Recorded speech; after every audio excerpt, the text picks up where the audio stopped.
Hello बच्चों, welcome to my YouTube channel Chemistry Classes by Pooja Yadav. Now we will discuss about the physical property of the alkenes. Okay. Firstly we discuss about the physical state. Physical state में बच्चों जो carbon number 4 तक है, alkenes हो चाहे alkene हो alkyne हो, actual में क्या होता है 4 नंबर कार्बन एटम जिस भी एल्कीन में प्रेजेंट है वो क्या होते हैं गैसियस स्टेट के अंदर, ठीक है। और 5 to 18 तक के जितने भी कार्बन प्रेजेंट होंगे किसी मॉलिक्यूल में वो क्या होगा लिक्विड फॉर्म के अंदर, और 18 से ज्यादा प्रेजेंट होंगे हाइयर जो होंगे वो क्या होंगे सॉलिड स्टेट के अंदर, ठीक है।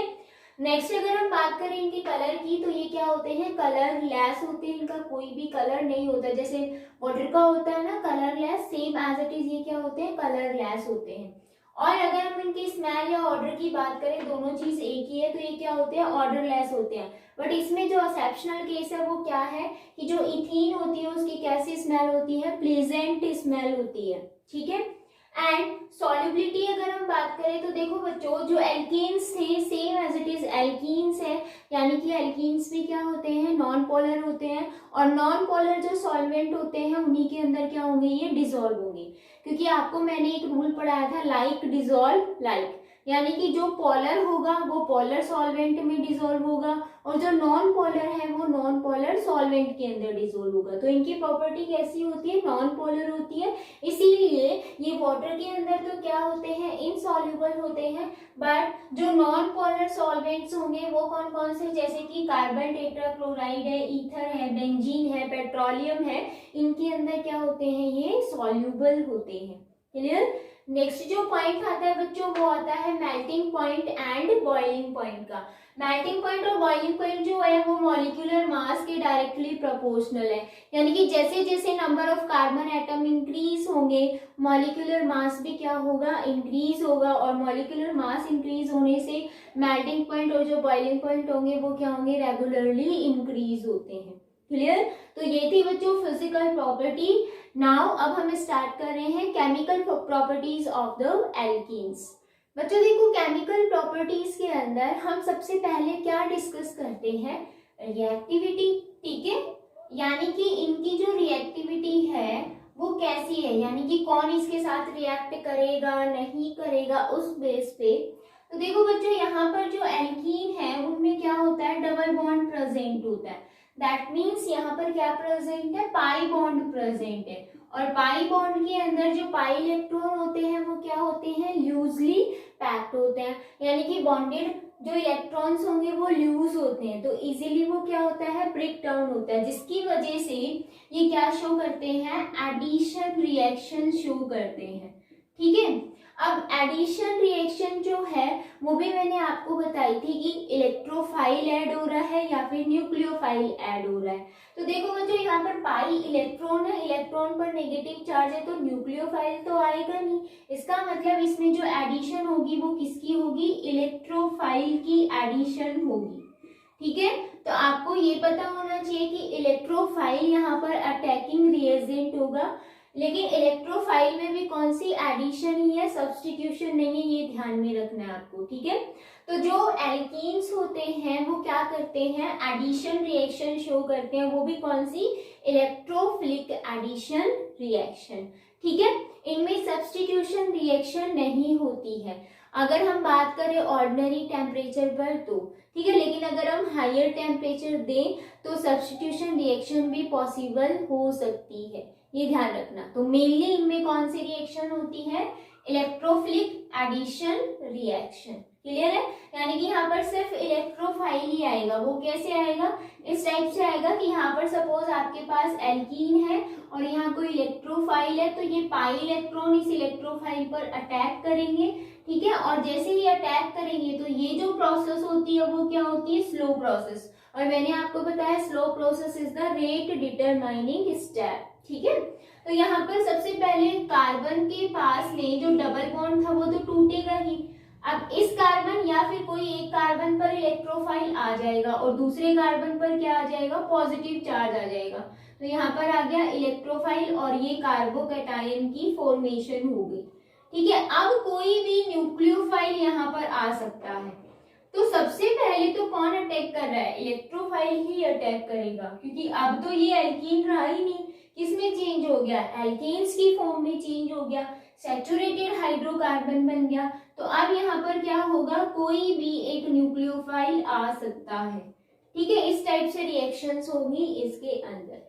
तो रिएक्टिविटी आपको ध्यान रखनी है कि जो एल्केन्स के कंपेयर में जो एल्कीन्स होती हैं वो क्या करती है, एडिशन रिएक्शन शो करती है, बट एल्केन्स में सब्स्टिट्यूशन होता है, ध्यान रखना। इसमें एडिशन, वो भी कौन सी, इलेक्ट्रोफाइल ऐड हो रहा है, नॉट न्यूक्लियोफाइल। इलेक्ट्रोफाइल सबसे पहले ऐड होगा, क्लियर। तो अब हम देख लेते हैं कि जो आपके पास एल्कीन्स हैं उनकी केमिकल रिएक्शन क्या क्या है, देख लेते हैं अभी जल्दी से। बच्चों केमिकल रिएक्शन के अंदर जो सबसे पहले है वो आती है एडिशन रिएक्शन, ठीक है। अभी अभी मैंने बताई है, वैसे इसमें बहुत सारे टाइप्स है, जैसे कि एडिशन भी हम कराएंगे और ऑक्सीडेशन भी कराएंगे। ऑक्सीडेशन के अंदर हम ओजोनोलिसिस प्रोसेस भी देखते हैं, जो कि बहुत ज्यादा इंपॉर्टेंट है एग्जाम के पॉइंट ऑफ व्यू से, और 12th के अंदर भी वो आती है, ठीक है। और अगर हम बात करें जैसे पॉलीमराइजेशन है, उसकी भी हम बात करेंगे, तो इसके अंदर मेनली यही रिएक्शन आती है। तो सबसे पहले हम क्या देख रहे हैं, एडिशन रिएक्शन देख रहे हैं। अब बच्चों जो एडिशन रिएक्शन है इसके भी बहुत सारे टाइप है, मतलब जो एडिंग मॉलिक्यूल होगा वो डिफरेंट डिफरेंट हो सकता है, ठीक है। तो सबसे पहले हम डिस्कस कर रहे हैं एडिशन, या फिर हम ये कह सकते हैं कि रिएक्शन विद किसकी, एल्कीन की reaction, reaction with die halogen, ठीक है। डाई हेलोजन क्या कर रहा है, रिएक्ट कर रहा है। डाई हेलोजन का मतलब है X2, और यहाँ पर X का मतलब क्या है कि फ्लोरीन है, क्लोरीन है, ब्रोमीन है, आयोडीन है, दिस वन, ठीक है, ये हो सकते हैं। तो हमने क्या कहा कि हमारे पास है एल्कीन, सपोज मैंने लिया CH2 डबल बॉन्ड CH2, ये भी एक इंपॉर्टेंट रिएक्शन है, वो कैसे मैं आपको बताऊंगी। आपके पास ये क्या है, इथीन है, ठीक है, और हम इसमें क्या कराते हैं, सपोज मैंने डाल दिया ब्रोमीन Br2, क्योंकि डाई हेलोजन बोले ना X2 फॉर्म में है, तो Br2, और किसकी प्रेजेंस में, CCl4 की प्रेजेंस में। तो हमारे पास क्या बनता है, एक बॉन्ड ब्रेक होगा, एक ब्रोमीन यहाँ आ जाएगी, एक ब्रोमीन यहाँ पर आ जाएगी, तो क्या बनेगा, CH2 सिंगल बॉन्ड CH2, और यहाँ पर आ जाएगा Br, यहाँ भी आ गई Br। तो मतलब हमें क्या, हमारे पास क्या आ गई, 1,2 डाई ब्रोमो इथेन, ठीक है। नॉमेनक्लेचर आपको आता है, ये जो ब्रोमीन है वो हम एज अ प्रीफिक्स लिखते हैं, 1,2 पोजीशन है और 2 बार आए हुए सेम है, तो डाई ब्रोमो इथेन, क्योंकि 2 कार्बन है, सिंगल बॉन्ड है A, ठीक है। अब बच्चों देखो ये जो रिएक्शन है वो बहुत ही इंपॉर्टेंट क्यों है, हमें क्या दिया जाता है, प्रैक्टिकल लैब के अंदर एक ऑर्गेनिक कंपाउंड दे दिया जाता है, और उस ऑर्गेनिक कंपाउंड को हमें आइडेंटिफाई करना होता है कि ये क्या है हमारे पास, यानी कि बेंजोइक एसिड है, बेंजीन है, या फिर एसिटामाइड है, एसीटोन है, अमोनिया ये एमीन है, मतलब क्या है, यूरिया है। तो उसमें हमें टेस्ट करने होते हैं कुछ, तो उसमें एक टेस्ट आता है अनसैचुरेशन टेस्ट, ठीक है, अनसैचुरेशन टेस्ट। बच्चों ये टेस्ट क्या होता है, इसमें क्या होता है कि जो हमारे पास ऑर्गेनिक कंपाउंड दिया हुआ है वो हम एक टेस्ट ट्यूब के अंदर लेते हैं, और उसके अंदर हम क्या डालते हैं, CCl4, एंड उसके अंदर हम क्या डालते हैं, ब्रोमीन डालते हैं। एक्चुअल में ब्रोमीन आपको पता है कि आयोडीन, फ्लोरीन, क्लोरीन, ब्रोमीन में से जो ब्रोमीन है वही क्या होती है, लिक्विड फॉर्म के अंदर होती है। किस फॉर्म में होती है, लिक्विड फॉर्म के अंदर होती है, ये ध्यान रख लेना। CCl4 भी लिक्विड फॉर्म के अंदर होता है। ऑर्गेनिक कंपाउंड के अंदर हम जैसे ही डालते हैं तो देखो क्या होता है, बहुत ही सिंपल है। जो ब्रोमीन होता है लिक्विड, इसका जो कलर होता है वो कैसा होता है, ऑरेंज रेड कलर होता है, ठीक है, ऑरेंज रेड कलर होता है। अगर आपके पास टेस्ट ट्यूब के अंदर ऑर्गेनिक कंपाउंड है, फिर हमने CCl4 डाला, देन उसमें ब्रोमीन डाला, अगर ये ऑरेंज रेड कलर क्या हो गया, बिल्कुल कलर लेस हो गया, क्या बन गया, कलर लेस हो गया, तो इसका मतलब क्या था कि हमारे पास क्या था, अनसैचुरेटेड कंपाउंड। क्योंकि जैसे ही हम ब्रोमीन डालते हैं तो आपके पास जो ये कंपाउंड बनता है ये कैसा बनता है, कलर लेस बनता है, ये ध्यान रखना।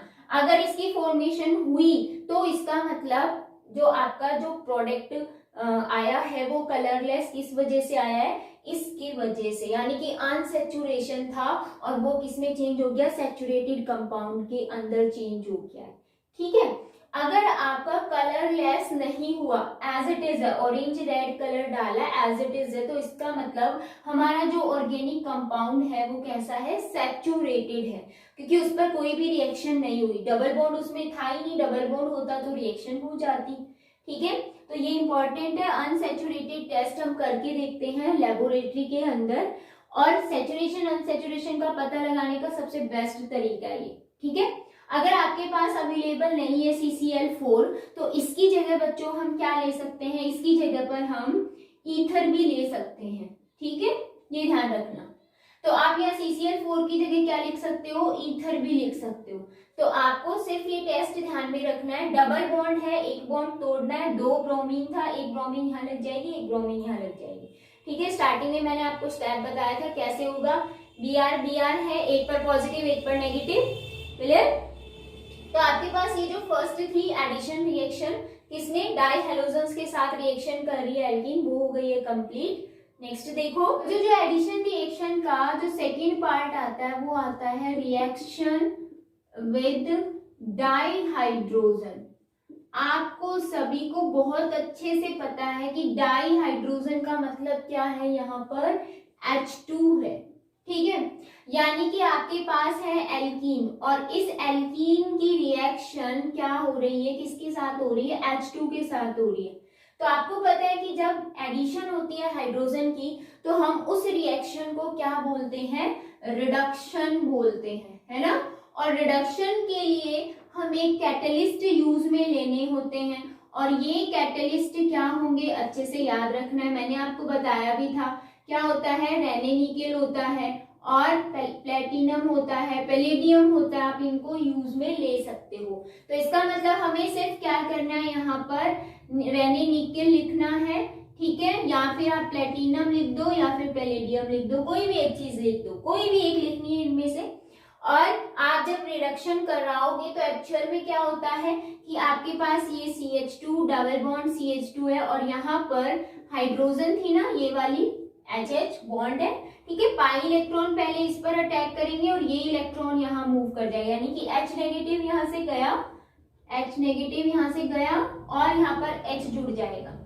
H इस पर भी जुड़ सकती है, इस पर भी जुड़ सकती है, कोई प्रॉब्लम नहीं है। तो बन जाएगा CH2, यहाँ पर पॉजिटिव चार्ज, और यहाँ बन जाएगा CH3, क्योंकि यहाँ पर 2 थे, एक हाइड्रोजन ये वाली आ चुकी है, तो 3 सिंगल बॉन्ड में कन्वर्ट हो जाएगा ये। अब जो ये H नेगेटिव था वो वापस से क्या करेगा, इसके ऊपर अटैक कर देगा, अटैक करेगा तो क्या बनेगा, CH3। कहने का मतलब ये है कि आप जब ये रिएक्शन कराओगे तो जो अनसैचुरेटेड कंपाउंड है वो किसके अंदर चेंज हो जाता है, सैचुरेटेड कंपाउंड के अंदर।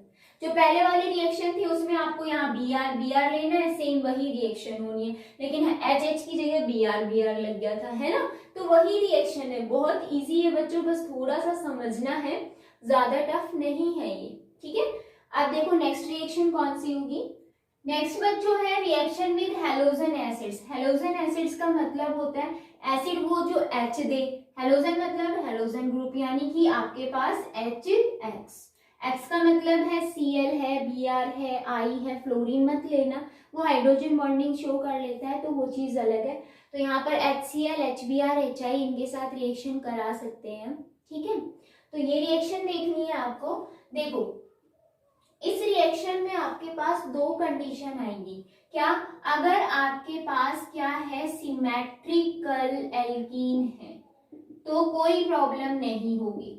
ठीक है, सिमेट्रिकल एल्कीन है, सिमेट्रिकल एल्कीन का मतलब होता है CH2 डबल बॉन्ड CH2, यानी कि डबल बॉन्डेड जो कार्बन्स है ना वो क्या होनी चाहिए, इक्वल होनी चाहिए। यानी कि अगर डबल बॉन्ड के इधर एक कार्बन है तो इधर भी एक ही होगा, इधर 2 है तो इधर भी 2 होंगे, या हम ये कह सकते हैं even number of carbon atom, और जिसमें सिमेट्री होनी चाहिए, डबल बॉन्ड बीच में प्रेजेंट होना चाहिए। ठीक है, तो अगर इसमें आप क्या कराते हो, HX के साथ रिएक्शन कराते हो तो कोई प्रॉब्लम नहीं होती, मतलब एक के साथ हाइड्रोजन जुड़ जाएगा, एक के साथ हेलोजन। अभी हम पीछे रिएक्शन करते आ रहे थे बच्चों, वही करनी है, H के साथ पाई बॉन्ड अटैक करेगा, देन X जुड़ेगा, तो क्या बनेगा यहाँ पर CH3 सिंगल बॉन्ड CH2X, ये बन गया एल्काइल हैलाइड की फॉर्मेशन हो जाती है, कोई प्रॉब्लम नहीं है। बट अगर आपके पास क्या होता है अनसिमेट्रिकल एल्कीन होती है तब थोड़ा सा चेंजमेंट आता है, ठीक है। अनसिमेट्रिकल एल्कीन में चेंजमेंट का मतलब क्या है वो समझो। आपके पास सपोज मैंने यहाँ पर क्या दिया था इथीन, अब मैंने दे दिया प्रोपीन। प्रोपीन मतलब ओड नंबर ऑफ इलेक्ट्रॉन है और जिसमें सिमेट्री प्रेजेंट नहीं है, ये है हमारे पास प्रोपीन। और अगर हम इसके साथ रिएक्शन कराते हैं, सपोज मैंने रिएक्शन कराई HBr की, ठीक है, ये डार्क में ही हो जाती है, सनलाइट की प्रेजेंस होना जरूरी नहीं होता, ठीक है। रिएक्शन किस में हो जाती है, डार्क के अंदर ही। तो इसमें क्या होगा देखो बच्चों, अब यहाँ पर सोचने वाली बात ये है कि जो हाइड्रोजन है वो इसके साथ जुड़ेगा या इसके साथ जुड़ेगा, क्योंकि एक कार्बोकेटाइन बनता है ना। तो आपके पास यहाँ पर इस रिएक्शन के लिए एक रूल वर्क करता है, क्योंकि इसमें हमारे पास दो प्रोडक्ट बनेंगे। वो क्या, अगर आपके पास सपोज मैं यहाँ पर मैकेनिज्म लिखती हूँ, ठीक है, CH3CH डबल बॉन्ड CH2 है और यहाँ पर क्या हो रही है HBr है आपके पास, तो पाई इलेक्ट्रॉन यहाँ अटैक कर रहे हैं। तो पाई इलेक्ट्रॉन अटैक करेंगे तो दो पॉसिबिलिटी हो सकती है, अगर ये H टर्मिनल वाले के साथ जुड़ जाता है तो पॉजिटिव चार्ज इस वाले कार्बन पे आएगा। पॉजिटिव क्यों आया, क्योंकि इलेक्ट्रॉन इससे जा रहे हैं, सिंपल सा है। तो क्या आएगा CH3CH पे पॉजिटिव चार्ज, सिंगल बॉन्ड यहाँ पे क्या आ जाएगा CH3, ठीक है। अगर ये H मिड वाले कार्बन पे जुड़ता है तो पाई इलेक्ट्रॉन यहाँ से गए तो इसका मतलब पॉजिटिव इस पर आया, तो आपके पास एक कंडीशन आएगी CH3CH2CH2 पॉजिटिव, ठीक है। हमारे पास एक बना 2 डिग्री कार्बोकेटाइन और एक बनता है 1 डिग्री कार्बोकेटाइन। अब आपको पता है ज्यादा स्टेबल कौन होता है ना, 2 डिग्री ज्यादा स्टेबल होता है। अब देखो बच्चों, जब इसने इस पर अटैक किया तो यहाँ से Br नेगेटिव तो रिलीज हो गया ना। अब Br नेगेटिव इस केटाइन के पास जाएगा तो हमारे पास दो प्रोडक्ट बनेंगे ना। तो ये दो प्रोडक्ट में से ज्यादा स्टेबल कौन होगा, जिसका कार्बोकेटाइन ज्यादा स्टेबल है। बट इस कॉन्सेप्ट को एक्सप्लेन किया था एक रूल ने, जिसको हम बोलते हैं मार्कोनिकॉव रूल। तो अब जल्दी से उसका स्टेटमेंट देख लेते हैं, पहले इसका स्क्रीनशॉट ले लीजिए। ये बच्चों उसी के अकॉर्डिंग मैं बता रही हूँ मार्कोनिकॉव में एडिशन कैसे होगी, ठीक है। लेकिन उसका स्टेटमेंट क्या है वो मैं अभी बता रही हूँ, जिससे आप डायरेक्ट क्या कर सकते हो, ये रिएक्शन मैकेनिज्म बताने की जरूरत भी नहीं पड़ेगी, ठीक है। तो हम उसको एक्सप्लेन करने के लिए मैकेनिज्म भी बता सकते हैं, मार्कोनिकॉव एडिशन सही है या नहीं है, ठीक है। तो उसका ये एक राइट वे होता है। तो देखते हैं अभी आगे। तो बच्चों मार्कोनिकॉव जो रूल होता है वो उसका स्टेटमेंट क्या है, उसका स्टेटमेंट होता है कि जो एडिंग मॉलिक्यूल होता है ना, यानी कि जो ऐड कर रहा है, कौन, हेलोजन एसिड्स ऐड कर रहे थे, तो उसका जो नेगेटिव पार्ट होता है वो डबल बॉन्डेड कार्बन के उस कार्बन पर अटैक करेगा जहां पर laser number of hydrogen atom present होते हैं, ठीक है। तो यही स्टेटमेंट है, अच्छे से देख लो, इसको राइट डाउन करना है। Negative part of adding molecule goes on that carbon atom of double bond which carries lesser number of the hydrogen atom। क्योंकि आपके पास प्रोपीन थी, this one CH3CH double bond CH2, तो डबल बॉन्डेड कार्बन हमारे पास ये दो ही है, ठीक है। और इन दोनों कार्बन में से सबसे कम हाइड्रोजन किसके पास है, इसके पास।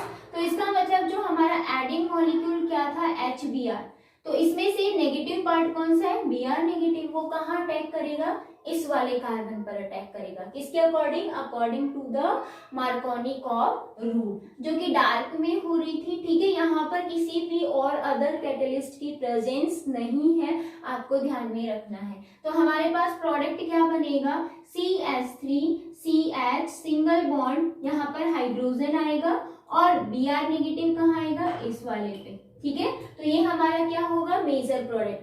इससे पहले मैंने आपको यहाँ पर 2 डिग्री और 1 डिग्री कार्बोकेटाइन एक्सप्लेन किया था, आपको याद हो तो अगर 2 डिग्री कार्बोकेटाइन बनेगा तो Br नेगेटिव यही आएगा, और अगर 1 डिग्री कार्बोकेटाइन बनता है तो आपके पास ये वाला प्रोडक्ट आता, ठीक है, CH2Br।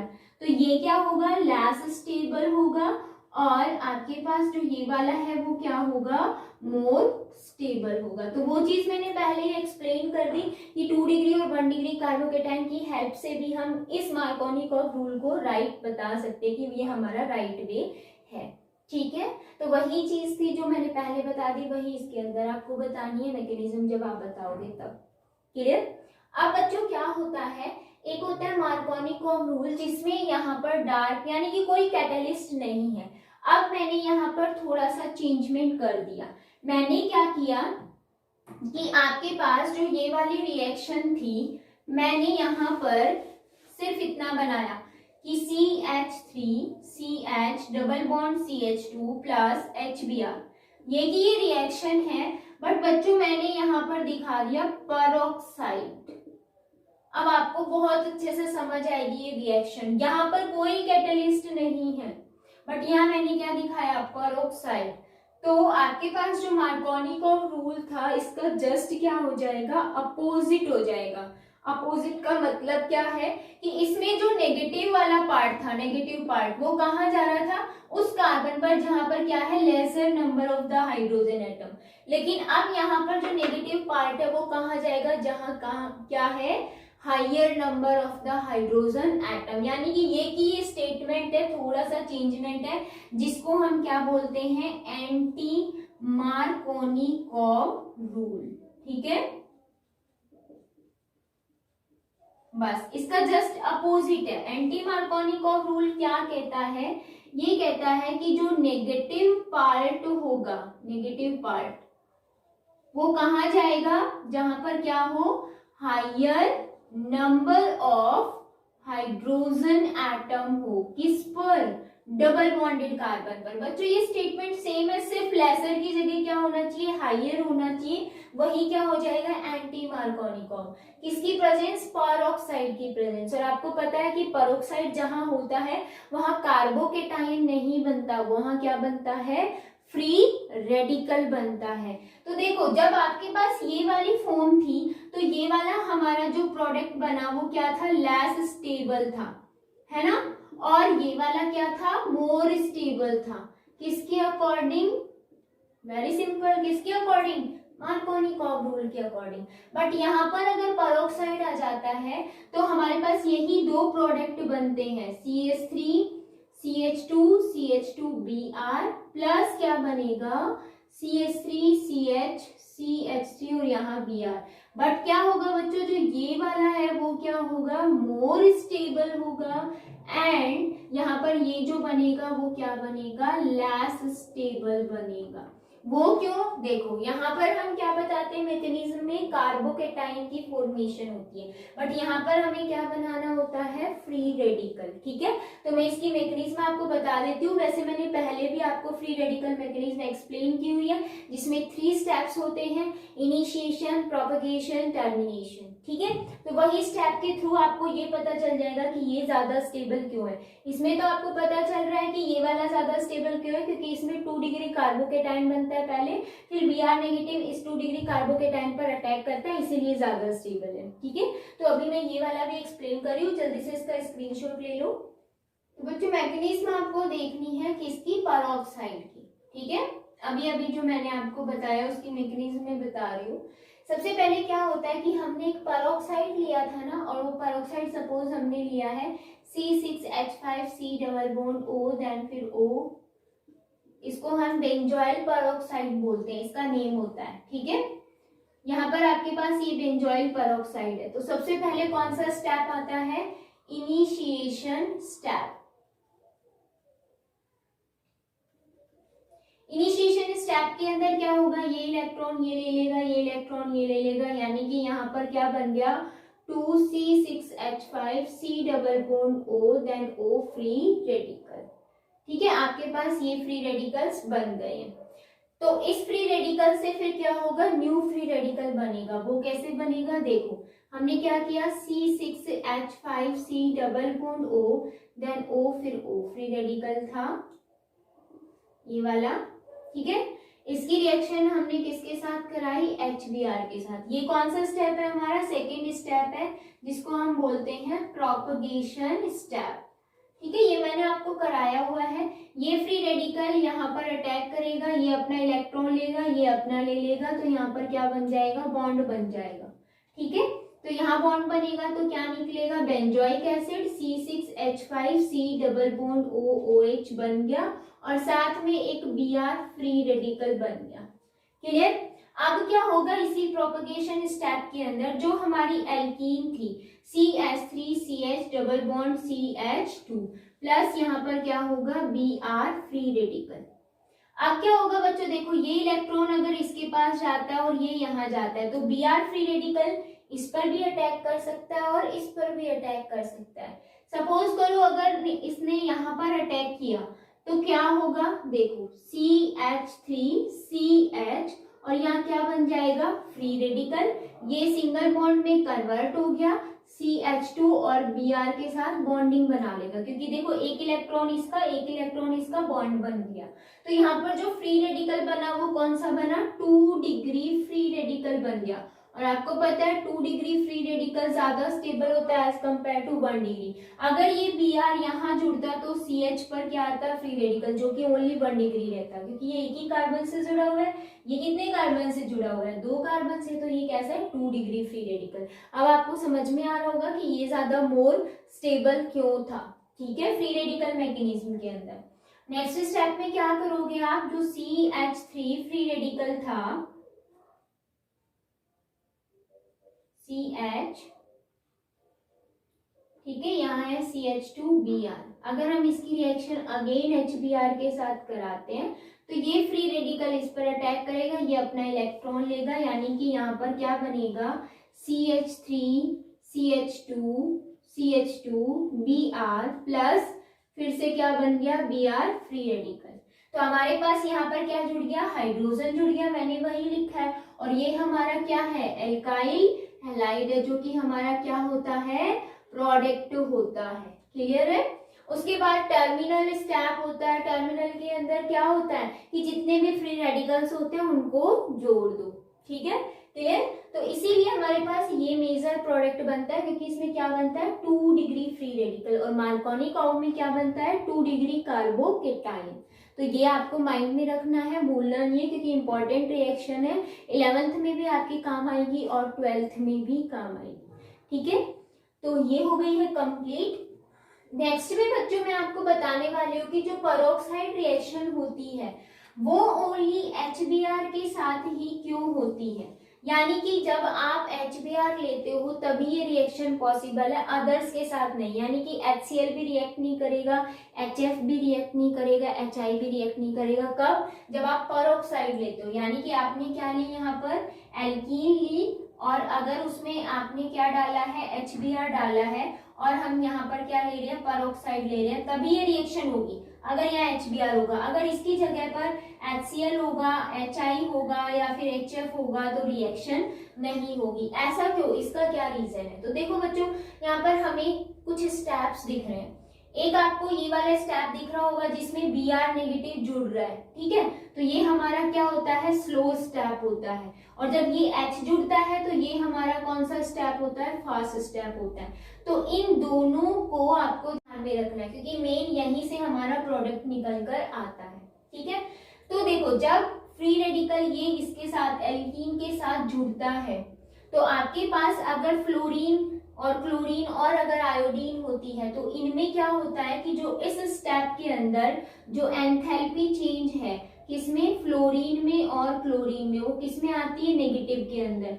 बट जो एंथैल्पी चेंज आयोडीन की है वो किसमें आती है, पॉजिटिव के अंदर। ठीक है, कौन सी, 1, मैं यहाँ पर 1 लिख रही हूँ। लेकिन जब दूसरा स्टेप करते हैं डेल्टा H2 तो वो फ्लोरीन और क्लोरीन के लिए डेल्टा H2 भी क्या, ये इसमें क्या आती है, पॉजिटिव के अंदर, और ये डेल्टा H2 जो है आयोडीन की वो किसमें आती है, नेगेटिव के अंदर। ठीक है, यानी कि फर्स्ट स्टेप में अगर आप क्लोरीन, फ्लोरीन या फिर आयोडीन में से कुछ लेते हो तो ये दोनों तो एक्सोथर्मिक रिएक्शन शो करते हैं और आयोडीन क्या करता है, एंडोथर्मिक।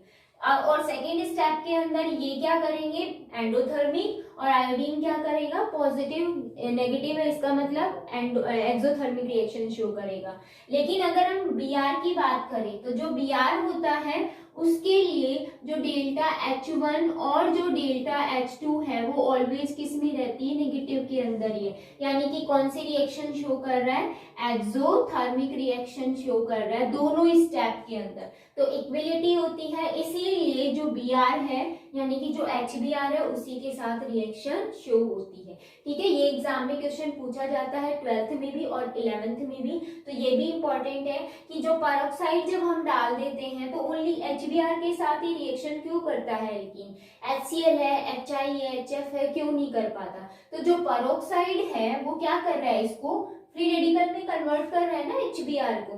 ठीक है, तो अगर यहाँ पर HCl, HF या फिर HI होता है तो रिएक्शन क्यों नहीं होती, क्योंकि इनकी जो दोनों स्टेप्स होते हैं स्लो और फास्ट वाले, इनमें क्या होती है, एक एक्सोथर्मिक होती है, दूसरी एंडोथर्मिक होती है। बट ब्रोमीन के केस में दोनों ही स्टेप में क्या होती है, एक्सोथर्मिक रिएक्शन होती है, एंथैल्पी चेंज नेगेटिव में आती है, इसीलिए ब्रोमीन के साथ रिएक्शन शो होती है। ठीक है, क्लियर है। तो ये हो गया कंप्लीट। नेक्स्ट रिएक्शन देखो, नेक्स्ट बच्चों एडिशन आती है, एडिशन ऑफ हाइपोहेलस एसिड। ठीक है, हाइपोहेलस एसिड जो आपकी फोर्थ रिएक्शन है। हाइपोहेलस एसिड का मतलब क्या होता है, ये होता है HOX। इसकी फॉर्मेशन कैसे होती है, जो हेलोजन होता है उसके अंदर हम क्या डाल देते हैं, वाटर मॉलिक्यूल।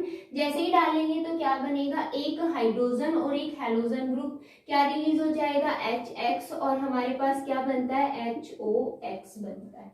ठीक है, यानी कि इसमें से एक H हट गया, हेलोजन ग्रुप आ गया, उसको हम क्या बोलते हैं, हाइपोहेलस एसिड। क्लियर। अब ये जो हाइपोहेलस एसिड है इसके साथ हमें रिएक्शन करानी है। तो जैसे मैंने आपके पास रिएक्शन दी CH2 डबल बॉन्ड CH2, तो आप क्या करोगे, इसके अंदर ऐसे भी लिख सकते हो Cl2 और वाटर मॉलिक्यूल। ठीक है, या फिर आप इसको कैसे लिख सकते हो, और HOCl, आप ऐसे भी लिख सकते हो, कोई प्रॉब्लम नहीं है। ऐसे भी लिखा हुआ आ सकता है या फिर ऐसे भी, जैसे केमिकल रिएक्शन कंप्लीट करने के लिए कोई क्वेश्चन आए तो उसमें अगर आ गया तो आप कंफ्यूज मत होना। क्या होता है बच्चों, देखो इसमें जो OH वाला पार्ट है ये किस फॉर्म में होता है, नेगेटिव वाले में, और ये पॉजिटिव के अंदर। अब आप ये कहोगे क्लोरीन ब्रोमीन आयोडीन इसमें तो नेगेटिव ही आता है, नहीं। अगर क्लोरीन ब्रोमीन आयोडीन ये तीनों, फ्लोरीन नहीं, फ्लोरीन की तो इलेक्ट्रोनेगेटिविटी सबसे ज्यादा है, वो हमेशा नेगेटिव में ही होता है। क्लोरीन ब्रोमीन आयोडीन अगर ऑक्सीजन के साथ में जुड़ा हुआ है तो उस पर कौन सा चार्ज आता है, पॉजिटिव, क्योंकि ऑक्सीजन की इलेक्ट्रोनेगेटिविटी क्लोरीन ब्रोमीन आयोडीन से ज्यादा होती है। तो ये नेगेटिव फॉर्म के अंदर होगा, ये पॉजिटिव फॉर्म के अंदर होगा। आपको पता है रिएक्शन कैसे होनी है, वेरी सिंपल। सबसे पहले Cl जुड़ेगा, ठीक है, क्योंकि यहाँ पर पाई जो इलेक्ट्रॉन है वो Cl पर ही अटैक करेंगे। तो आपके पास रिएक्शन क्या होगी, CH2 सिंगल बॉन्ड CH2, यहाँ पर जुड़ जाएगा क्लोरीन और दूसरे पर क्या जुड़ जाएगा, OH।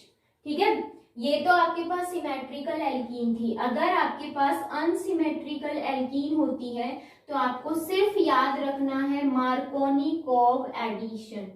ठीक है, मार्कोनिकोव एडिशन के अकॉर्डिंग ही करना है। मैंने यहाँ पर दे दिया सपोज HOBr, तो क्या करोगे, आपको पता है जो नेगेटिव आयन है वो कहाँ पर जाएगा, जहां जिस कार्बन पर नंबर ऑफ हाइड्रोजन कम हो, कौन सी, डबल बॉन्डेड कार्बन। ठीक है, वो देखने, तो OH यहाँ आएगा, Br यहाँ आएगा। तो आपके पास रिएक्शन या आपका जो प्रोडक्ट है वो क्या बनेगा, यहाँ पर OH आ जाएगा और यहाँ CH2 और यहाँ आ जाएगा Br। क्लियर है। तो मार्कोनिकोव एडिशन हमेशा माइंड में रखना है। तो ये आपका हो गया कंप्लीट। नेक्स्ट देखो बच्चों, जो नेक्स्ट आती है फिफ्थ, वो आती है एडिशन ऑफ सल्फ्यूरिक एसिड। ठीक है, सल्फ्यूरिक एसिड आपको पता है क्या होता है, H2SO4। और ये जो H2SO4 होता है ये कैसे आयोनाइज्ड होता है, H पॉजिटिव के अंदर एंड SO3H नेगेटिव के अंदर। ठीक है, सॉरी SO4, यहाँ पर क्या आएगा, ऑक्सीजन हो आएगा। तो ये इसके अंदर ये जो नेगेटिव चार्ज होता है ना इस ऑक्सीजन पे होता है, कभी आप ये सोचो इस हाइड्रोजन पर, इस नेगेटिव पर होता है, क्योंकि यहाँ से H अलग हो गया है। ठीक है, तो ये आपको याद में रखना है। जैसे मैंने आपको रिएक्शन दी CH2 डबल बॉन्ड CH2 और इसकी मैंने किसके साथ रिएक्शन कराई, H2SO4 के साथ में। सबसे पहले आपको पता है क्या जुड़ेगा, H पॉजिटिव। हमें शुरू से यही तो करते आ रहे हैं, इलेक्ट्रोफिलिक एडिशन रिएक्शन हो रही है, तो इस H पर ये अटैक करेगा पाई बॉन्ड, किसी भी एक पर हाइड्रोजन जुड़ जाएगा। इसका मतलब मैंने ऐसे लिखा CH2 और यहाँ मैंने लिख दिया CH3, क्योंकि एक हाइड्रोजन आ गया यहाँ पर। अब बचा कौन सा, नेगेटिव वाला पार्ट, वो यहाँ पर जोड़ दो OSO3H, यानी कि ये जो सल्फोनिक ग्रुप था वो इस पर जुड़ गया है। ठीक है, तो आपके पास ये क्या बन गया, इथेन सल्फोनिक एसिड। अब इसमें क्या होता है, इसके अंदर हम क्या डालते हैं, वाटर मॉलिक्यूल। जैसे ही वाटर मॉलिक्यूल डालेंगे, ये जो H पॉजिटिव आयन है वो तो यहाँ पर जुड़ जाएगा और SO3H के साथ OH आ जाएगा, क्योंकि H पॉजिटिव और क्या होता है, OH नेगेटिव होता है ना, तो यहाँ H पॉजिटिव इसके पास चला जाएगा, तो क्या बनेगा यहाँ पर CH2 CH3 और यहाँ पर आ जाएगा बच्चों OH, और ये जो था OH नेगेटिव इसके साथ जुड़ के सल्फ्यूरिक एसिड वापस रिलीज हो जाता है। ठीक है, तो ये ध्यान में रखना है। अगर आप यहाँ पर क्या लेते हो, अनसिमेट्रिकल एल्कीन लेते हो, यानी कि CH3 CH double bond CH2, तो इस केस में आपको क्या याद रखना है, हमने यहाँ लिया सल्फ्यूरिक एसिड, तो मार्कोनिकोव एडिशन होगी। ठीक है, मार्कोनिकोव एडिशन के अकॉर्डिंग जो नेगेटिव पार्ट है, नेगेटिव पार्ट कौन सा था, ये वाला ही तो है, मैंने इसीलिए पहले इसको डिसोशिएट कर दिया। नेगेटिव पार्ट कहाँ जाएगा, सेकेंड इस वाले कार्बन पे, क्योंकि इस पर हाइड्रोजन कम है, तो यहाँ पर क्या बनेगा CH3 CH, यहाँ आ गया SO3H OSO3H। ठीक है, और साथ में ये जो बॉन्ड है ना वो ऑक्सीजन के साथ ही बन रहा है, ये ध्यान रख लेना। और साथ में यहाँ पर क्या बन गया CH3, क्योंकि हाइड्रोजन इसके पास आ गया है, ये वाला हाइड्रोजन। ठीक है, देन उसके बाद आप क्या कर रहे हो, हाइड्रोलिसिस कर रहे हो H2O की प्रेजेंस में, तो H2SO4 वापस से रिलीज हो जाएगा और यहाँ ऑक्सीजन के साथ H आ जाएगा, ये पूरा ग्रुप हट जाएगा। ठीक है, तो आपके पास जो एल्कोहल बनेगा वो कैसा बनेगा, 2 डिग्री एल्कोहल। क्लियर है, आई होप अच्छे से समझ में आया होगा आपको। अगर बच्चों आप सल्फ्यूरिक एसिड लेते हो और फिर हम वाटर भी ले रहे हैं साथ साथ में, तो सबसे पहले सल्फ्यूरिक एसिड ऐड होगा, देन उसके बाद क्या होगा, वाटर ऐड होगा। और अगर आप डायरेक्ट वाटर ले रहे हो तो आपको डायरेक्ट रिएक्शन दिखानी है, एक के साथ H और दूसरे के साथ OH। वो कैसे, देखो जल्दी से मैं आपको बता देती हूँ। जैसे इसी में बता देती हूँ मैं कि आपके पास क्या हो रही है, 6 में बता रही हूँ, एडिशन ऑफ वाटर। ठीक है, एडिशन ऑफ वाटर, तो वाटर की एडिशन में आपको यहाँ क्या लेना पड़ेगा, वाटर लेना पड़ेगा, और जो प्रोडक्ट बनेगा वो क्या बनेगा, देखो अभी मैंने यहाँ पे क्या लिया, H2O लिया। ठीक है, तो क्या होगा, हमें पता है इसमें H पॉजिटिव होता है, OH नेगेटिव होता है, एक हाइड्रोजन यहाँ पर आएगा और OH दूसरे वाले कार्बन पर आएगा, तो क्या बनेगा यहाँ पर CH2, यहाँ OH जुड़ गया और यहाँ क्या बन गया, CH3 बन गया। या फिर हम इसको ऐसे भी तो लिख सकते हैं, और CH3 CH2 OH, आप इसको ऐसे भी लिख सकते हो। ठीक है, और अगर आपके पास ये अनसिमेट्रिकल एल्कीन है और उसमें हम क्या डाल रहे हैं, वाटर डाल रहे हैं, तो भी क्या होगा, मार्कोनिकोव एडिशन होगा, यानी कि आपके पास क्या बनेगा, प्रोडक्ट 2 डिग्री एल्कोहल बनेगा। वेरी सिंपल, क्योंकि H है वो यहाँ पर आएगा, 2 डिग्री कार्बोकेटाइन बनेगा, और नेगेटिव आयन कहाँ आ जाएगा, इस वाले कार्बन पर, जहां पर क्या है, हाइड्रोजन कम है डबल बॉन्डेड कार्बन में। ठीक है, सिर्फ मार्कोनिकोव एडिशन। तो ये आपकी जो एडिशन रिएक्शन है वो कंप्लीट हो गई है। नेक्स्ट वीडियो के अंदर बच्चों बची हुई जो केमिकल प्रॉपर्टी है, जैसे कि ऑक्सीडेशन है जिसमें हम ओजोनोलिसिस भी देखेंगे और पॉलीमराइजेशन रिएक्शंस भी देखेंगे। ठीक है, तो वो हम नेक्स्ट वीडियो के अंदर डिस्कस करेंगे। मिलते हैं नेक्स्ट वीडियो में।